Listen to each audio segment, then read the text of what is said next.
नमस्कार साथियों, स्वागत है आपके अपने परिवार डेली जी के शॉर्ट्स में। आई होप आप लोग बहुत अच्छे होंगे, आपकी पढ़ाई भी बहुत अच्छे से चल रही होगी। कल का वीडियो आप लोग देख चुके होंगे। आज हम लोग पढ़ेंगे मौर्य काल के बारे में। यह बुक किरण पब्लिकेशन के सामान्य अध्ययन वन लाइनर जी के वन लाइनर प्रश्न है। इस प्रश्न के माध्यम से हमसे जितना हेल्पफुल हो रहा है आप लोगों को, और जितना आगे भी हेल्प होगा उतना हेल्प करेंगे। अगर आप लोग इससे पहले वाले वीडियो नहीं देखे हैं तो पहले उसे जाकर देखिए, और चैनल पर नए हैं तो लाइक एंड सब्सक्राइब जरूर कर दीजिएगा। तो चलते हैं पहला प्रश्न पर। आज हम लोग जानेंगे मौर्य काल के बारे में। तो मौर्य काल कब से कब तक चला था? तो 322 ईसा पूर्व से 185 ईसा पूर्व तक। तो आज का पहला सवाल है, मौर्य साम्राज्य की स्थापना किसने की थी? तो इसका राइट आंसर होगा चंद्रगुप्त मौर्य ने। नेक्स्ट प्रश्न है, मौर्य साम्राज्य में प्रचलित मुद्रा का नाम क्या था? तो इसका राइट आंसर होगा पन। प्रचलित मुद्रा का नाम क्या था? तो पन। नेक्स्ट है, अशोक का उत्तराधिकारी कौन था? तो इसका राइट आंसर होगा कुणाल। अशोक का उत्तराधिकारी कौन था? तो कुणाल। नेक्स्ट प्रश्न है, मुद्रा राक्षस के लेखक कौन था? तो इसका राइट आंसर होगा विशाखदत्त। मुद्रा राक्षस के लेखक विशाखदत्त थे। नेक्स्ट है, वह व्यक्ति कौन है जिनका नाम देवान प्रियदर्शी भी था? तो इसका राइट आंसर होगा मौर्य साम्राज्य अशोक। सम्राट अशोक के नाम देवान प्रियदर्शी था। नेक्स्ट है, कौटिल्य चाणक्य किनका प्रधानमंत्री था? तो इसका राइट आंसर होगा चंद्रगुप्त मौर्य का। अगला सवाल है, कलिंग विजय के उपरांत अशोक महान ने किस धर्म को अंगीकार कर लिया? तो इसका राइट आंसर होगा बौद्ध धर्म को। नेक्स्ट है, चंद्रगुप्त के शासन विस्तार में किसने मुख्य रूप से मदद की थी? तो इसका राइट आंसर होगा चाणक्य ने मदद की थी। नेक्स्ट है, सांची किस कला व मूर्ति कला का निरूपण करता है? तो इसका राइट आंसर होगा बौद्ध। नेक्स्ट है, सम्राट अशोक की वह पत्नी कौन थी जिसने उसको प्रभावित किया था? तो इसका राइट आंसर होगा कारुबाकी। कारुबाकी थी सम्राट अशोक की पत्नी। नेक्स्ट है, सम्राट अशोक ने अपने सभी अभिलेखों में एक रूपता से किस प्राकृतिक का प्रयोग किया था? तो इसका राइट आंसर होगा मगधी। मगधी का प्रयोग किए थे प्राकृतिक। नेक्स्ट प्रश्न है, बिंदुसार ने विद्रोहियों को कुचलने के लिए अशोक को कहाँ भेजा था? तो इसका राइट आंसर होगा तक्षशिला। नेक्स्ट है, मेगास्थनीज ने भारतीय समाज को कितनी श्रेणियों में विभाजित किया? तो इसका सही जवाब होगा 7 श्रेणियों में विभाजित किया था। नेक्स्ट प्रश्न है, कौटिल्य अर्थशास्त्र में किस पहलू पर प्रकाश डाला गया? तो इसका राइट आंसर होगा राजनीतिक नीतियाँ पर। राजनीतिक नीतियाँ पर प्रकाश डाले थे।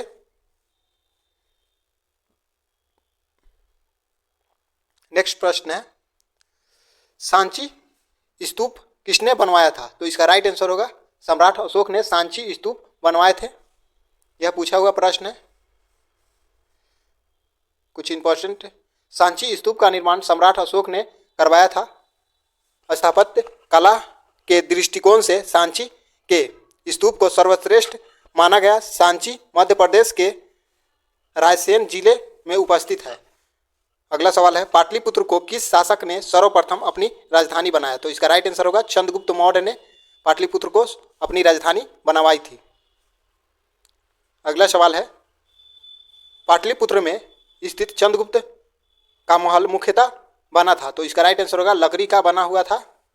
नेक्स्ट है, बाराबर गया जिला की गुफाओं का उपयोग किसने आश्रय गृह के रूप में किया? तो इसका राइट आंसर होगा आजीविकों ने आश्रय गृह के रूप में किया था।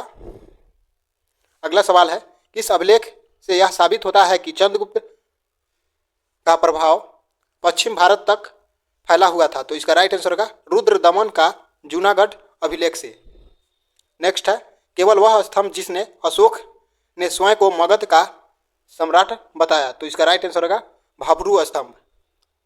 नेक्स्ट है, अर्थशास्त्र का लेख समकालीन था? तो इसका राइट आंसर होगा चंद्रगुप्त।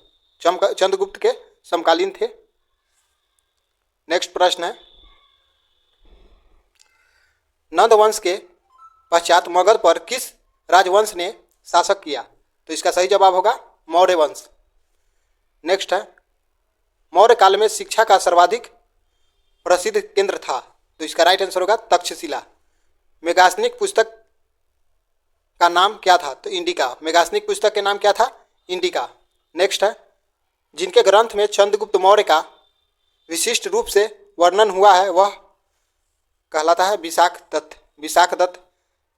नेक्स्ट है, वह स्रोत जिसमें पाटलिपुत्र के प्रशासन का वर्णन उपलब्ध है वह पुस्तक इंडिका कहलाती है। इंडिका में लिखा गया है, वो पाटलिपुत्र का वर्णन किया गया है इंडिका पुस्तक में। चलते हैं अगला प्रश्न पे। अशोक के शिलालेखों में प्रयुक्त भाषा? तो इसका राइट आंसर होगा प्राकृतिक भाषा में किया गया शिलालेखों का। चलते हैं नेक्स्ट सवाल पे। नेक्स्ट प्रश्न है, प्रथम भारतीय साम्राज्य किसके द्वारा स्थापित किया गया? तो इसका राइट आंसर होगा चंद्रगुप्त मौर्य के द्वारा स्थापित किया गया था। नेक्स्ट है, चाणक्य अपने बचपन में किस नाम से जाने जाते थे? तो इसका राइट आंसर होगा विष्णुगुप्त के नाम से जाने जाते थे। नेक्स्ट है, राज्य के सप्तांग सिद्धांत के अनुसार राज्य का 7वां अंग कौन था? तो इसका राइट आंसर होगा मित्र। अगला सवाल है, किसके शासन काल में डिमेकस भारत आया था? तो इसका राइट आंसर होगा बिंदुसार के शासन काल में डाइमेकस भारत आया था। आगे चलते हैं हम लोग। नेक्स्ट प्रश्न है, किस प्राचीन नगर के अवशेष कुम्हार स्थल से प्राप्त हुए? तो इसका राइट आंसर होगा पाटलिपुत्र के। नेक्स्ट है, कुलंदी बाग प्राचीन स्थान था? तो इसका राइट आंसर होगा पाटलिपुत्र का। कुलंदी बाग प्राचीन स्थान था तो पाटलिपुत्र का। नेक्स्ट है, किसने सहिष्णुता, उदारता और करुणा के त्रिविधि आधार पर राजधर्म के स्थापना की? तो इसका राइट आंसर होगा अशोक ने इसकी स्थापना की थी। नेक्स्ट प्रश्न है, अशोक ने बौद्ध होते हुए भी हिंदू धर्म में आस्था नहीं छोड़ी, इसका प्रमाण? तो इसका राइट आंसर होगा देवनामा प्रिय की उपाधि। देवनामा प्रिय उपाधि। अशोक के शिलालेख को पढ़ने वाला प्रथम अंग्रेज कौन था? तो इसका राइट आंसर होगा जेम्स प्रिंसेप। प्रथम अंग्रेज था अशोक के शिलालेख पढ़ने वाला।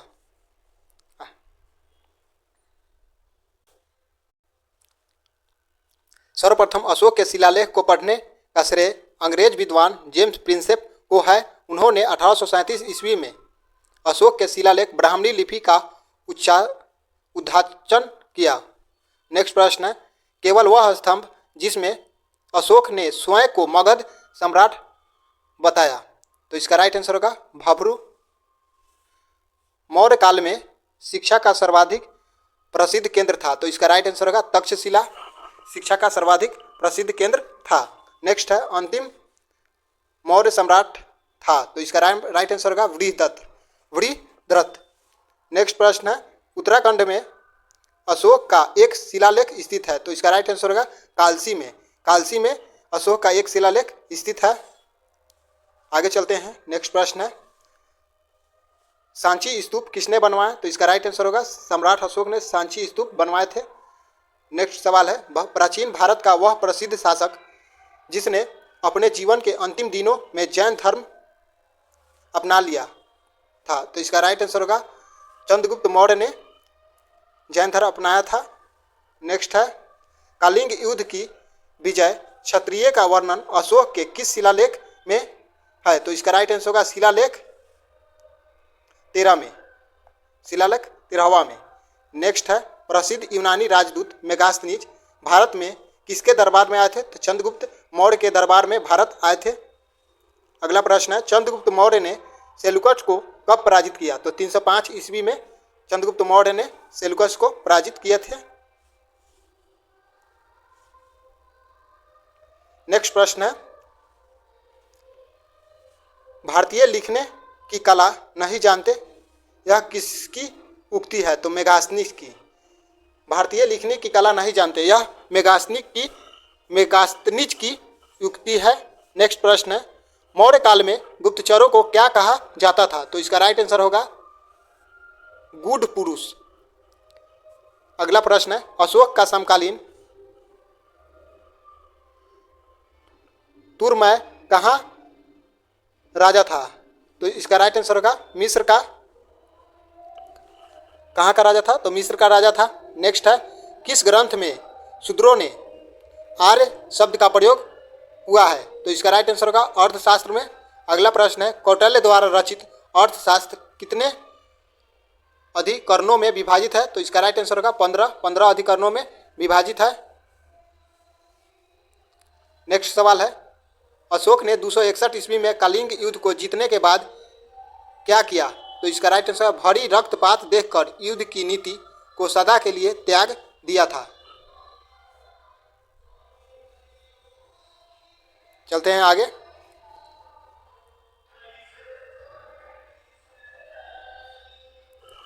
अगला सवाल है, अशोक के जो शिलालेख संगम राज्य के बारे में हमें बताते हैं उसमें शामिल है? तो इसका राइट आंसर का दूसरा एवं 13वां शिलालेख। नेक्स्ट प्रश्न है, अशोक ने श्रीलंका में बौद्ध धर्म का प्रचार हेतु महेंद्र और संघमित्रा को भेजा। अगला प्रश्न है, अशोक के मंस सेहरा एवं शहबाजगढ़ी से प्राप्त बृहदत्त शिलालेखों में किस भाषा का प्रयोग किया गया है? तो इसका राइट आंसर होगा खरोटसी। अगला प्रश्न है, श्रीनगर की स्थापना किस मौर्य शासक ने की थी? तो इसका राइट आंसर होगा अशोक ने किया थे। नेक्स्ट प्रश्न है, किस अभिलेख में चंद्रगुप्त मौर्य और